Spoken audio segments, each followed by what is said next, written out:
है friends, good morning. कैसे हैं आप? बिल्कुल अच्छे होंगे। और आज हम आप लोग को बताने जा रहे हैं क्लास 10 एनसीईआरटी मैथ्स। और जो आज मैं क्वेश्चन बताने जा रहा हूँ फ्रेंड, वो क्वेश्चन एग्जाम के दृष्टिकोण से काफ़ी ज़्यादा इंपॉर्टेंट है। और ये क्वेश्चन आना ही आना है, मतलब वो या तो आपके एग्जाम जो हो वो आपका फर्स्ट सिटिंग पर है या सेकेंड सिटिंग पर है। ठीक है। और ये क्वेश्चंस जो मैं अभी आपके बोर्ड पर आपको दिख रहा होगा, ये एनसीईआरटी मैथ क्लास 10, और इसमें मैं आपको बिल्कुल बिल्कुल मैं वही क्वेश्चंस आपको आज बताऊंगा। मे भी हो सकता है नहीं भी आए, लेकिन क्या है कि आपका बिल्कुल लिखने का ढंग मैं बिल्कुल वही बताऊंगा। हो सकता है डिजिट में कहीं वहीं जो होगा वो चेंजिंग हो सकता है। इसमें क्या है कि आप कैसे सिद्ध करेंगे, √5 हो, √7 हो, √3 हो एंड √2 हो, या फिर 3 + 2 √5 एक अपरिमेय संख्या होगी। ठीक है। तो ये आपको प्रूफ करना है।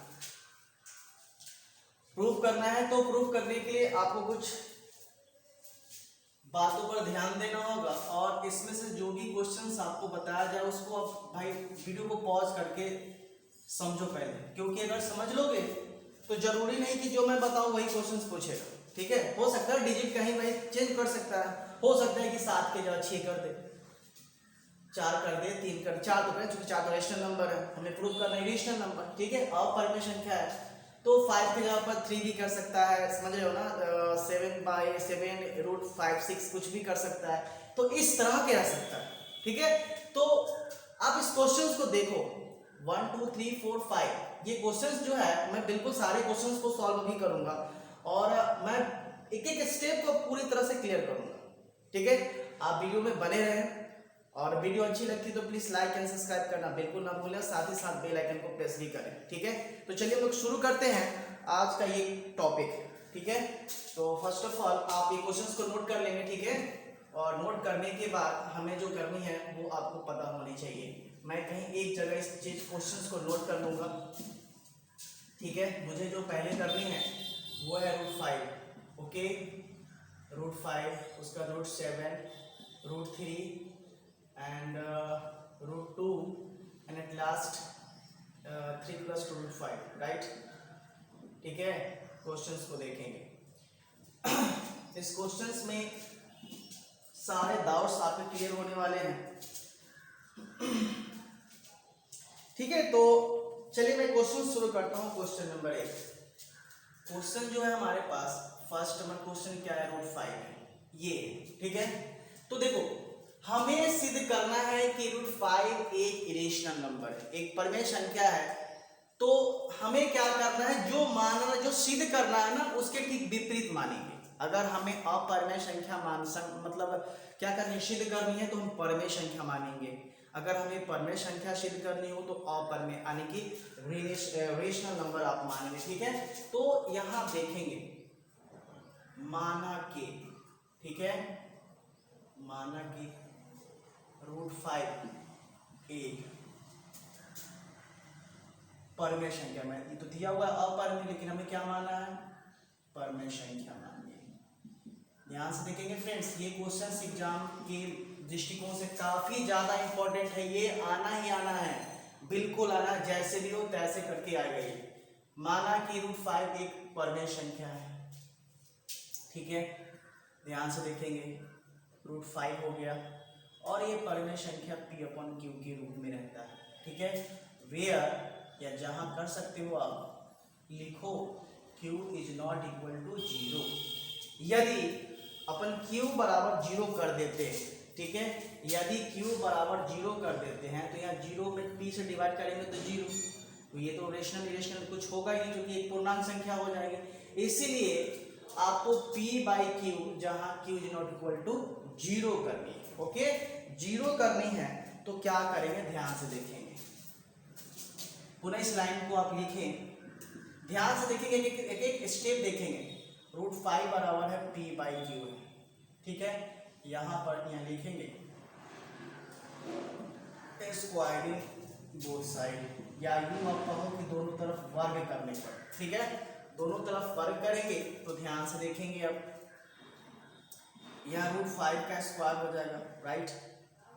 या फिर ये एक काम करो, और आप पहले इसका स्क्वायर मत करो, ठीक है, स्क्वायर नहीं करो, पहले आप इसको करो कि मल्टीप्लाई करो, क्रॉस मल्टीप्लाई, ठीक है। तो 1 में p से मल्टीप्लाई करेंगे तो p होगा, राइट, और इसमें इससे मल्टीप्लाई करेंगे तो √5 इंटू क्यू। अब यहाँ से आप लिख सकते हो स्क्वायरिंग बोथ साइड, ठीक है।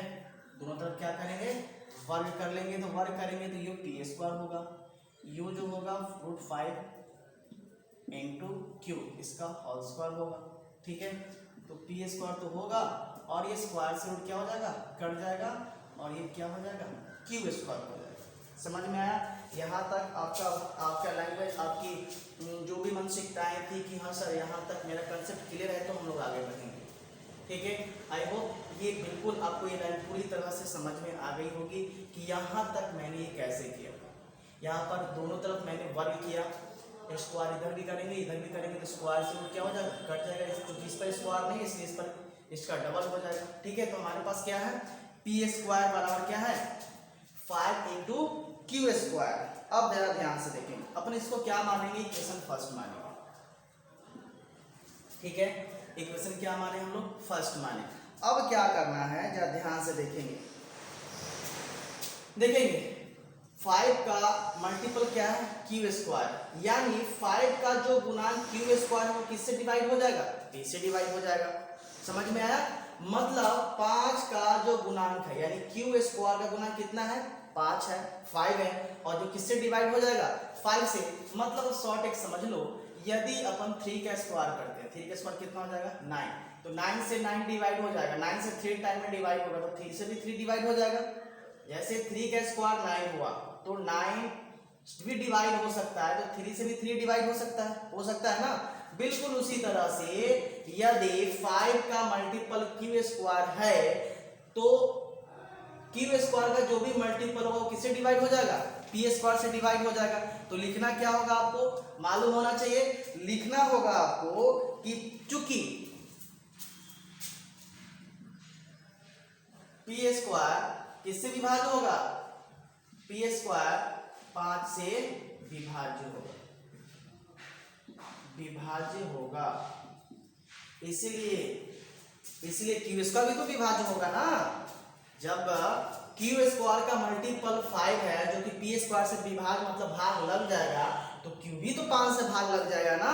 तो यहाँ आपको ये भी लिखना होगा कि पी स्क्वायर अगर किससे विभाज्य है, 5 से विभाज्य है, तो p भी तो 5 से विभाज्य होगा ना, इसलिए p भी 5 से विभाज्य होगा, ठीक है। p भी 5 से विभाज्य होगा, ठीक है।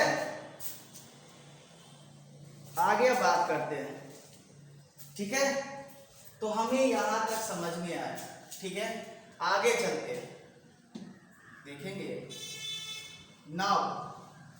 अब हमें क्या करना है, जो p बराबर जो हमने माना है, ध्यान से देखोगे यहाँ पर p बराबर 5 था, √5 था ना, तो अपन यहाँ क्या करेंगे, फिर से p बराबर जो भी रूट में है, 5 हो 6 हो 5 हो 7 हो 9 हो, कुछ भी हो हम वही मानेंगे।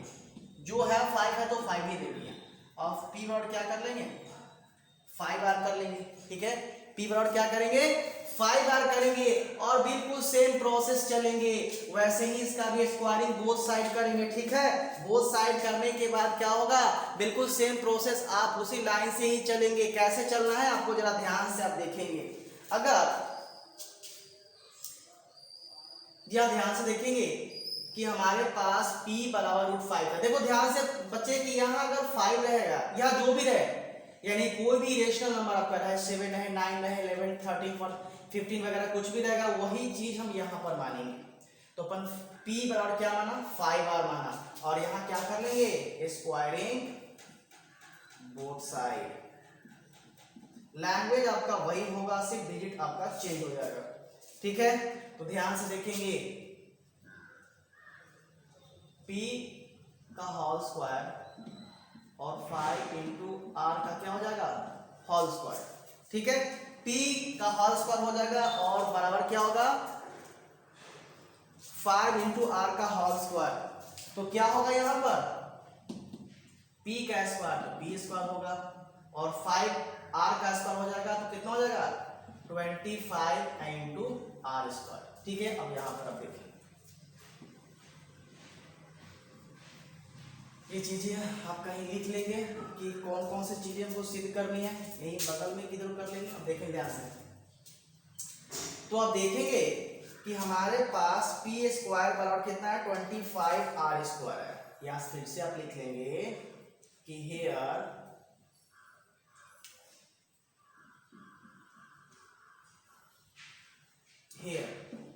हमारे पास क्या है पी स्क्वायर बराबर 25 इंटू आर स्क्वायर। ध्यान से आपको, आई होप कि आपको यहाँ तक पूरी तरह से कंसेप्ट क्लियर हो गया होगा। ठीक है बच्चे, खुद से देखो एक बार, अपन क्या किए कि अगर हमें √5 सिद्ध करनी थी कि एक अपरमेय है, तो अपरमेय होगा तो ठीक उसके विपरीत मानेंगे, अगर अपरमेय होगा तो क्या मानेंगे परमेय संख्या है। तो परमेय संख्या को यही है, यही इसका फ्रैक्शन होता है p by Q, numerator and denominator, where q is not equal to 0, यानी q 0 के इक्वल होगा, सॉरी नॉट इक्वल नहीं होगा, तो √5 is equal p by Q. यहाँ से अपन क्रॉस मल्टीप्लाई करेंगे तो p में 1 से मल्टीप्लाई करेंगे तो p होगा, और √5 में q से मल्टीप्लाई करेंगे तो √5 q होगा।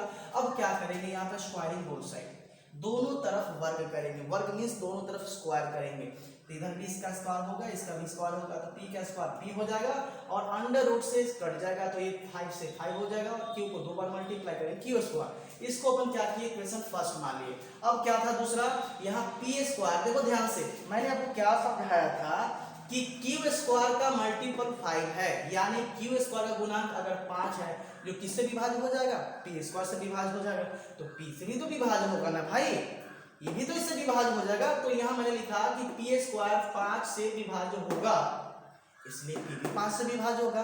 बिल्कुल आपको सेम प्रोसेस बोर्ड में आपको देना। अगर ये सारे क्वेश्चन कोई भी पूछे, मैंने कहा बच्चों कि आपका सिर्फ डिजिट चेंज हो सकता है, सभी लाइनें बिल्कुल जैसे की तैसे ही रहेगी। अगर यहाँ 3 रहेगा, यहाँ भी 3, यहाँ भी 3, यहाँ भी 3, यहाँ भी 3, यहाँ भी 3, सब जगह 3 3। आपको सिर्फ ये जो लिखा हुआ है, ठीक है, आपको उस पर फोकस करना है। अगर आपने एक बार 2 बार इसका कंसेप्ट क्लियर कर लिया तो इजी है, बहुत इजी, ठीक है। तो चलेंगे ध्यान से, तो हमारे पास जो है, अब ध्यान से देखेंगे, हमने यहाँ p स्क्वायर बराबर क्या माना था 5q स्क्वायर, तो यहाँ पर अपन लिख सकते हैं p के इक्वल इतना, तो यहाँ लिखेंगे 5 इंटू क्यू, p जो है, अब ध्यान से देखेंगे p बराबर क्या अपन माने थे, ठीक है, तो p के जगह पर अपन यहाँ पर ध्यान से देखेंगे p बराबर यहाँ देखो √5 इंटू क्यू है, अंडर रूट 5 इंटू क्यू का क्या हो जाएगा, यहीं पर लिख लो ना, कोई दिक्कत नहीं है, या पी स्क्वायर डायरेक्ट ये भी लिख सकते हो, डायरेक्ट लिख लो ना, क्या फर्क पड़ता है। पी स्क्वायर क्या है यहाँ पर 5 इंटू क्यू स्क्वायर और 25 इंटू आर स्क्वायर, तो यहाँ से किसका मान निकालोगे, नहीं तो अब चाहो तो डायरेक्ट काट दो, 5 से 5 बचा 25, यानी 5 से 25 5 टाइम में कट जाएगा, तो हमारे पास एक्चुअल में क्यू स्क्वायर की जो वैल्यू होगी वो 5 इंटू आर स्क्वायर होगी। बिल्कुल सेम प्रोसेस फ्रेंड्स, मैंने कहा था कि क्यू स्क्वायर का गुणांक 5 है, जो किससे डिवाइड हो जाएगा पी स्क्वायर से डिवाइड होगा, तो पी से भी तो डिवाइड होगा, जो कि स्क्वायर से स्क्वायर कटेगा तो पी से भी तो डिवाइड हो जाएगा ना। समझ में आया, नहीं समझ में आया?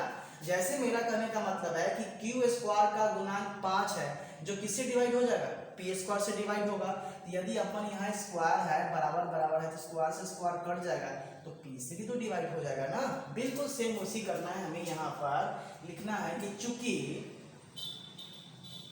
क्यू स्क्वायर किससे विभाज्य हो जाएगा 5 से विभाज्य हो जाएगा, 5 से विभाज्य होगा या होगी, इसलिए क्यू भी तो 5 से विभाज्य होगी।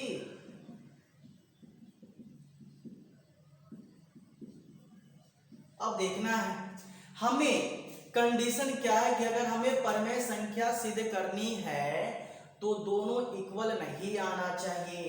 मतलब इसकी वैल्यूएशन ये वाला और ये वाला, ठीक है, दोनों इक्वल नहीं आनी चाहिए। मतलब ये वाला और ये वाला टाइप जो है वो इक्वल नहीं आनी चाहिए, वो डिफरेंट होनी चाहिए, है नहीं, डिफरेंट होनी चाहिए। यानी मेरा कहने का यह मतलब है, यदि मैंने कहा कि रूट 5 एक परमेय संख्या है, तो परमेय संख्या होने के लिए ये दोनों जो न्यूमरेटर और डिनोमिनेटर है इसका समान आना नहीं होना चाहिए, वो डिफरेंट आएगा। 3/5, 6/9 वगैरह वगैरह इस टाइप का होना चाहिए। लेकिन ऐसा तो है नहीं। देखो यहाँ भी 5q² है और यहाँ भी 5y² है। अगर इसको मैंने सपोज अगर मैंने p² बराबर क्या लिख दिया 5q² और q² बराबर 5r²। अगर अपन q स्क्वायर से स्क्वायर काट दें, ये स्क्वायर से स्क्वायर कट जाएंगे, तो हमारे पास p/q क्या आ जाएगा 5 × 5, 5 से 5 कट जाएगा, q/r हो जाएगा, जो कि ये तो तुम्हारा रेशनल नंबर नहीं होगा, है ना। तो इसी से क्या होता है, विरोधाभास उत्पन्न होता है, ठीक है। इससे क्या होता है, विरोधाभास, यानी जो हमें करना था वो हुआ नहीं, वो उसका उल्टा अपोजिट हो गया। तो हमें क्या लिखना होगा कि इसलिए p, q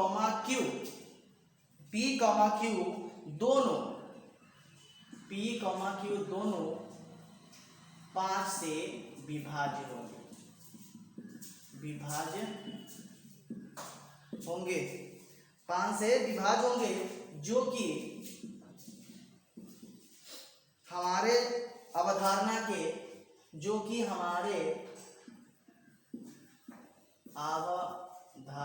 के विपरीत है, ठीक है, उल्टा है।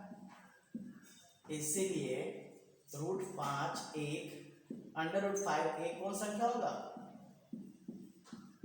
अपरमेय संख्या होगी, ठीक है।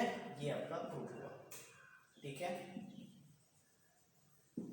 तो मैंने क्या कहा कि आपको सिर्फ एग्जाम में डिजिट चेंज होंगे, डिजिट हो सकता है 5 की जगह 6 7 कर दे, 9 कर दे, कुछ भी कर दे, बाकी प्रोसेस आपको सेम वही लेके चलना है, ठीक है।